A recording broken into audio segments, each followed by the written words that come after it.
she's a prostitute, essentially. I think it's actually, and Julia Roberts' famous laugh in Pretty Woman looks completely real. That's because it was. The story goes that director Garry Marshall did something strange off camera to get that reaction. Roberts later pushed back on exactly what happened. The piano scene wasn't scripted either. Richard Gere sat down and improvised the whole thing.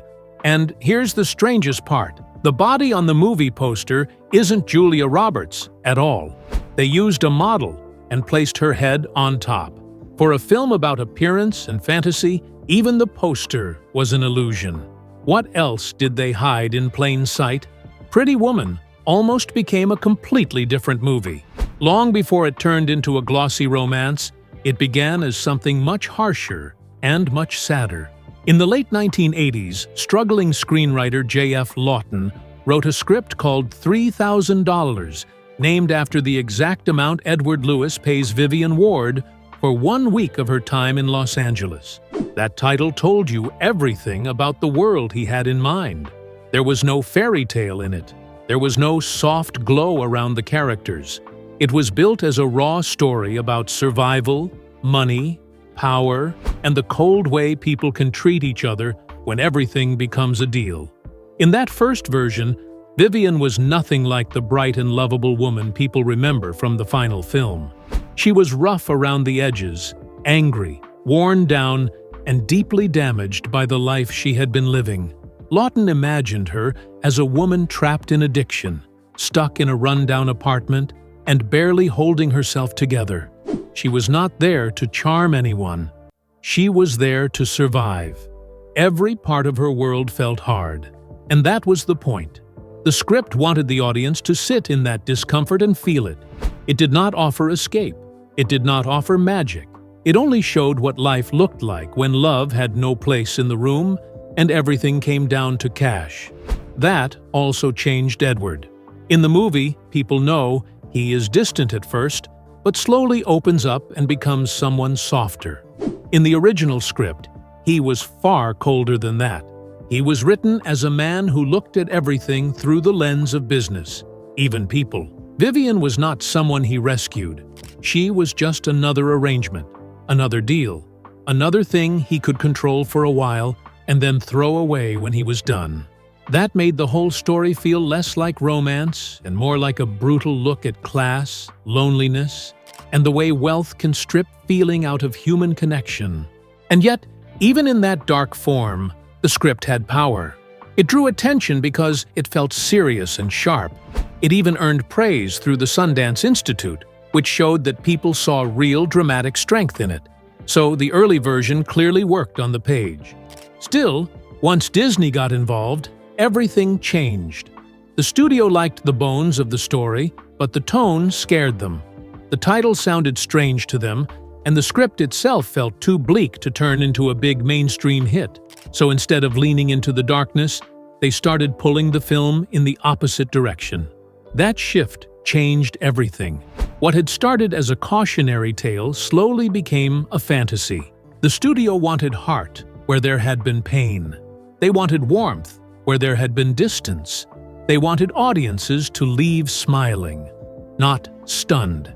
And that is where the movie began its transformation from a hard drama into the romantic comedy the world remembers. By the time it reached theaters on March 23, 1990, Pretty Woman had become something much lighter, much more crowd-pleasing, and far more hopeful than the script that first existed. That gamble paid off in a massive way. The film was made for about $14 million and went on to gross around $463 million worldwide.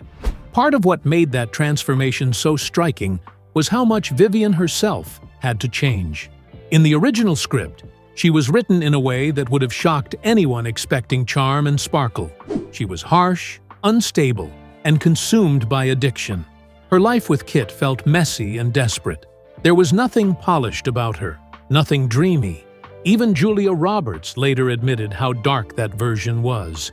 She nearly walked away early on because the role felt so far from the version that later made her a star.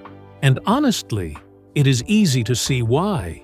that original Vivian did not live in a story where things got better. She lived in a story where people broke down and kept falling. Then the rewrite happened, and that rewrite did more than soften details. It changed the soul of the movie.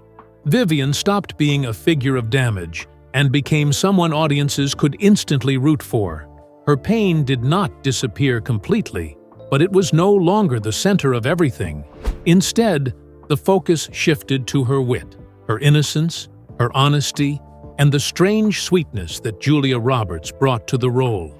That one change opened the door for the whole film to work in a new way. The audience no longer watched from a distance. They leaned in, they cared, they hoped. Edward went through the same kind of change. The original version made him feel emotionally empty, almost cruel in the way he handled Vivian. He was not a romantic lead at all. He was part of the film's ugliness. But the final movie needed something else. It needed a man who could still seem powerful and closed off, yet slowly reveal vulnerability underneath. That is what Richard Gere helped create. Instead of a cold predator, Edward became a guarded man who had lost touch with himself and somehow found a way back through Vivian. That softer version changed the entire emotional direction of the story. Still, getting to that final version was messy. Early reactions to the darker material were not good. Test audiences hated the bleakness. They were upset by the cruel ending. They did not want to watch Vivian get used and discarded with nothing in return but pain. In the original ending, Edward throws her out of the car, throws the money at her, and drives away. It is ugly, sudden, and deeply humiliating. Julia Roberts later described how shocking that version was. There was no rescue, no grand return, no climb up the fire escape, just a woman left behind, holding money that suddenly means nothing. And it got even sadder after that. In one version of the story, Vivian goes back and takes a bus ride to Disneyland with Kit. On paper, that may sound almost playful, but in context, it felt empty. Vivian was not heading toward joy. She was drifting toward a hollow little dream with a blank look in her eyes. That ending did not feel hopeful. It felt numb. It made the whole story land like a quiet defeat. The message was clear. Some people do not get rescued. Some people only get a little cash and a long ride away from the place where they were broken. That was exactly what made audiences pull back. They did not want that kind of ending from this story.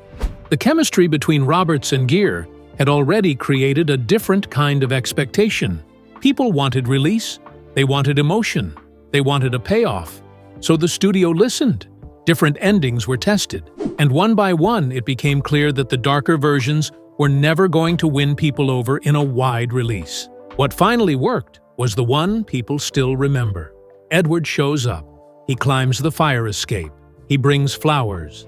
And the story gives the audience the romantic release they had been waiting for. That new ending did not just save the film. It defined it. Suddenly, the whole movie clicked into place. The earlier scenes felt lighter. The emotions landed better. The romance finally felt earned inside the world the movie had become. It was no longer asking viewers to stare at pain and powerlessness. It was inviting them into a fantasy where two lonely people somehow changed each other. That one choice turned boos into cheers and helped transform the film into a phenomenon. A huge part of that transformation came from Garry Marshall. He was brought in to guide the project away from pure grit and into something warmer. He understood that the film could not survive in the space between ugly realism and romantic fantasy. It had to choose, so he chose heart. He pushed the script toward humor, softness, and emotional connection. He helped shape the famous moments people still quote, and he found ways to make the characters feel lovable without making them feel flat. That balance mattered. Without it, the movie could have fallen apart in either direction. Even the title changed because of that same shift. $3,000 sounded cold, blunt, and transactional, which matched the early script perfectly. But once the movie moved toward romance, that title no longer fit. Pretty Woman did.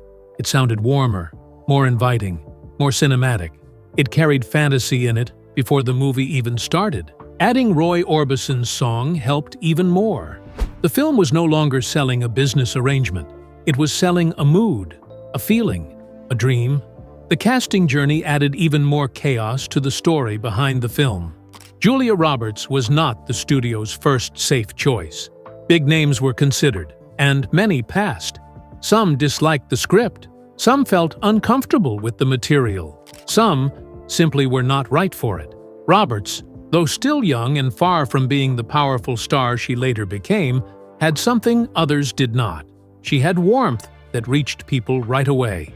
She had a natural openness that made even the sharpest lines feel human. Producer Gary Goldstein saw that early and pushed for her because of Mystic Pizza. Without that push, the film might have gone in a very different direction. The same kind of uncertainty followed the search for Edward. Several actors circled the role, including Al Pacino, who even did a chemistry read with Roberts before stepping away. Others were considered too. For a while, the role seemed unstable, almost like the movie was still waiting for the right shape. Then came Richard Gere. At first, he was not fully convinced either. He did not see much in Edward beyond a man in expensive clothes. But the famous story says that while meeting with him, Julia Roberts scribbled a simple note asking him to say yes. That tiny moment helped tip the decision. And once he joined, the movie finally had the pair that made everything work. Their chemistry ended up doing more than carry scenes. It changed the tone of the entire film. Roberts brought movement, light, and emotion. Gere brought stillness, restraint, and quiet charm. Together, they created a rhythm that made the romance believable. That balance became one of the film's greatest strengths. It helped audiences forget how dark the project once was, because what they saw on screen felt so alive and so easy to fall into. When Pretty Woman finally opened on March 23, 1990, it did well right away. It debuted at #1 with over $11 million in its opening weekend, which was already strong for an R-rated romantic comedy with such unusual subject matter. But what really surprised people was what happened after that. Instead of fading quickly, the movie held strong. In fact, it grew. Week after week, people kept showing up. Word of mouth kept building. Audiences went back for the shopping scenes, the opera, the humor, the chemistry, and of course, the fantasy at the heart of it all. Its theatrical run became part of the story too. The film stayed around far longer than most expected, building into a true box office giant. It eventually made about $178 million in the United States and around $463 million worldwide. For a film made on a modest budget, that was an enormous result. It proved that people were ready to embrace a romance that mixed glamour with edge, even if the original script had once pointed in a very different direction. Critics were split, and that was not surprising. Some were swept up by the movie's charm, especially by Julia Roberts, who many agreed was impossible to look away from. Others were uneasy with the way the story dressed up prostitution and class fantasy in fairy tale clothes. That tension never really disappeared. It became part of the film's legacy. People argued about what it meant, what it softened, and what it ignored. But even those debates helped keep the movie alive in the culture. Love it or question it, people kept talking about it. And in the middle of all that, Julia Roberts became a star. Pretty Woman did not just give her a hit, it changed her life. She won a Golden Globe, earned an Oscar nomination, and stepped into a completely different level of fame. Her salary for the film was only a fraction of what her male co-star earned, but the success of the movie changed her value in Hollywood almost overnight. From there, she rose into the top rank of movie stars and later became one of the highest-paid actresses in the business. So the real shock behind Pretty Woman is not just that it was once darker. It is how close it came to staying that way. Beneath the famous dresses, the shopping bags, the smiles, and the sweeping ending, there is another version of the film still hiding in the background. A colder version, a sadder one, a story where nobody gets rescued and money solves nothing. That version had bite, and it had honesty, but it would never have become the cultural phenomenon people still remember. What audiences got instead was a movie that took the bones of something painful and turned it into fantasy. That shift changed everything. It changed Vivian. It changed Edward. It changed the ending, the mood, the title, the marketing, and even the way the world saw the two actors at its center. And in the end, that is what makes the story behind Pretty Woman so fascinating. It was not born as a fairy tale. It had to be pulled there, scene by scene, choice by choice, until the darker version finally slipped away, and the one people fell in love with took its place. Pretty Woman looks smooth on screen, but once you look closer, the movie starts to feel even more fun because so much of its magic came out of little accidents, rushed fixes, and strange moments behind the camera. That is part of why people still rewatch it. It is not only the fairy tale that pulls them in, it is also the mess hiding underneath it, because the mess somehow made everything feel more alive. One of the funniest examples happens during the breakfast scene. Vivian is sitting in Edward's hotel suite, talking with him while room service sits between them. In one shot, she is clearly holding a croissant. Then the camera cuts away for a moment, and when it cuts back, the croissant is gone, and a pancake has somehow taken its place. On top of that, the food keeps changing shape as the scene goes on. It is a tiny mistake, but once you notice it, you cannot unsee it. The reason is simple. The scene was shot again and again from different angles, and the props kept changing during the day. Under hot lights, food never stays the same for long. What should have been a clean little breakfast scene turned into one of the film's most famous continuity mistakes. And strangely, that only makes it more lovable. The same thing happens in the etiquette lesson with Barney. He is teaching Vivian how rich people act at the table, and he confidently explains that a salad fork has 3 tines, never 4. It sounds polished and certain, which is exactly why the mistake lands so well. A second later, the fork in his hand clearly has 4 tines. The scene is trying to teach elegance, yet the prop gives the whole thing away. That little slip fits the movie in a weirdly perfect way, because Pretty Woman is always playing with the idea that high society looks flawless, until you get close enough to see the cracks. Then there is Julia Roberts' famous laugh, while Vivian lies on the floor watching television. It feels loose and real, almost too real for a movie. That is why people kept asking how they got it. For years, one of the best-known stories was that Garry Marshall was off camera tickling her feet to make her laugh for real. Later, Roberts pushed back on the story a bit and made it sound less simple than that. Even so, what stayed the same was the feeling of the moment. The laugh did not feel forced. It felt sudden, bright, and human. That scene matters because it lets Vivian stop performing for a minute. She is not trying to survive, charm, or negotiate. She is just laughing. And once that happens, the audience leans even closer to her. Something similar happened in the bath scene. Vivian is alone in the tub, singing along and enjoying herself, and the moment feels playful and free. Behind the scenes, the story goes that the crew slipped away during part of the take, leaving Roberts alone so her reaction would be more natural when she opened her eyes. Whether every detail of that story stayed exactly the same over the years or not, the scene still carries that feeling of surprise. What makes it work is that it feels unguarded. Vivian is not posing there either. She is just having a moment, and the movie gets stronger every time it lets her feel like a real person instead of a polished fantasy. Even Richard Gere added something personal to that same kind of feeling. In the piano scene, when Edward sits down and plays, the moment does not feel like a normal scripted beat. It feels private. That is because Gere actually played it himself, and the melody came out of improvisation. Instead of turning Edward into a man who explains his emotions with words, the film lets the music do the work. That choice deepens him without slowing the story down.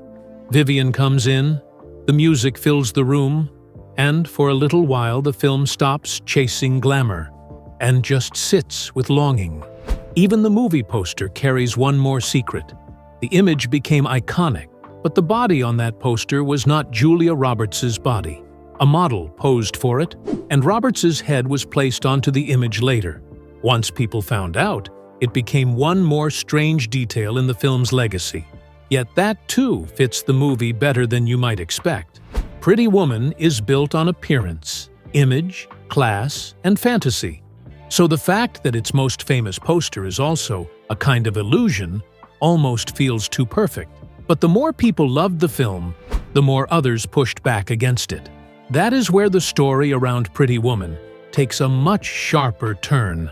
For many viewers, it was a sweet romance. For many sex workers and critics, it was something much harder to accept. They saw a movie that turned danger into sparkle and made survival look like charm. That anger did not come from nowhere. It came from the huge gap between Vivian's world on screen and the real lives of the women the story claimed to be close to. Writers and advocates pointed out that Vivian is presented as special from the very beginning. She is beautiful, funny, quick, and somehow still protected by the logic of a fairy tale. Because of that, the audience is invited to believe she can be lifted out of danger by the right man with enough money. Critics argued that this kind of story hides the brutal truth of what most street-based sex workers actually face. Violence, coercion, arrest, addiction, poverty, and trauma do not shape Vivian's days the way they shape real lives. The film keeps brushing those things aside, and that is exactly what upset so many people. It was not just that the movie softened reality, it was that the softening itself became the fantasy people remembered. That is why some critics said the film does not free Vivian at all. It simply moves her from one kind of power imbalance into another. Edward may be charming, but he still controls the money, the space, and the terms of the arrangement. The movie dresses that up with romance, opera, and expensive clothes, yet the imbalance never fully disappears. To some viewers, that made the entire story less like liberation and more like a polished version of dependency. The Rodeo Drive shopping scenes became one of the clearest examples of that argument. For many people, Vivian's return to the boutique is thrilling. It feels like payback. It feels like confidence. It feels like one of the most satisfying moments in the movie. But critics looked at it differently. They saw a woman being validated not by her own power, but by a rich man's money. The famous line lands because it gives her revenge, yet the revenge is still bought. That is what makes the scene both iconic and uneasy at the same time. It works perfectly as a movie moment, but once you step back, it also reveals how deeply the story ties worth to wealth. That scene became even more interesting once people learned how it changed from the original script. In the early version, Vivian did not deliver a polished comeback. She just reacted more bluntly, more angrily, and with far less style. Later rewrites sharpened the moment into something cleaner and more memorable. That single change mattered. It turned a rough act of defiance into a line people would repeat for decades. Suddenly, the scene was not just revenge. It was performance, and that is a big part of why it lived on. The writer J.F. Lawton helped shape that moment from something personal. Before the movie became a hit, he had his own experience of being looked down on in expensive stores. He knew what it felt like to walk into a place and be judged before saying a word. That humiliation stayed with him. So when Vivian was dismissed by saleswomen, the emotion underneath it came from something real. In that way, one of the film's most glamorous scenes was rooted in shame first. That may be why it lands so well. The fantasy works because the insult underneath it feels true. Even so, the film was softened again and again. TV versions cut or trimmed many of the rougher moments, especially the parts that made Vivian's work more explicit. Broadcasts made the story feel even cleaner than the theatrical film already did. So, for some people, Pretty Woman became a fairy tale twice over. First in theaters, and then again on television. That widening gap between the polished version and the darker ideas behind it helped keep the debate alive for years. And speaking of darker ideas, one of the richest parts of the whole movie sits inside the opera scene. Vivian goes to see La Traviata, and that choice was not random at all. The opera tells the story of a woman marked by society, loved by a wealthy man, and pulled into a painful conflict between romance, class, and respectability. In other words, it mirrors Vivian's emotional world almost perfectly. The title itself means The Fallen Woman, which tells you everything about why it belongs in this film. That scene works because Vivian is not just watching a performance. She is seeing herself inside it, without fully knowing how to explain it. The sadness hits her before she can protect herself from it. She cries openly, and that reaction matters because it shows the audience something deeper than wit or charm. It shows how much feeling she has been carrying under the surface. In a movie built on fantasy, the opera scene becomes one of the few moments where emotion cuts through everything else. The music in that sequence makes it even stronger. La Traviata is full of longing, sacrifice, and heartbreak, and Vivian responds to it as if she finally hears her own fear speaking back to her. The film may give her a happier ending than the opera gives Violetta, but it still borrows the emotional truth. Love across class lines is not simple. Desire does not erase shame, and being chosen does not automatically heal what came before. The movie wraps those truths in glamour, but the opera lets them breathe for a moment. That connection stayed powerful enough that later stage versions of Pretty Woman leaned into it even more. The musical made the link more visible, almost spelling out what the film had woven in more gently. That tells you how important the opera scene really was. It was never just decoration. It was the heart of the movie speaking in another language. And then there is the ending of the story outside the story, which may be the wildest part of all. Pretty Woman was made on a relatively modest budget, yet it exploded into a giant box office hit. It earned far beyond what anyone expected and became one of the biggest romantic comedies ever. That success changed everything around it. It changed how studios thought about star power, how they sold romance, and how they imagined low-budget films could break through. No one embodied that change more than Julia Roberts. Before Pretty Woman, she was still on the rise. After it, she became a star in a way that almost instantly reshaped her career. Her salary jumped, her status changed. Her face became one of the most recognizable in Hollywood. The film did not just make money, it made a movie star. At the center of that lasting success sits one simple truth. Pretty Woman is full of contradictions, and that is exactly why people keep coming back to it. It is messy, but smooth, sweet, but troubling, funny, but built on something darker. It hides mistakes in plain sight, softens harsh realities, and turns awkward accidents into memorable moments. That strange mix is what gives it life. You watch it for the romance, then stay for the cracks, and once you notice those cracks, the whole thing becomes even harder to forget.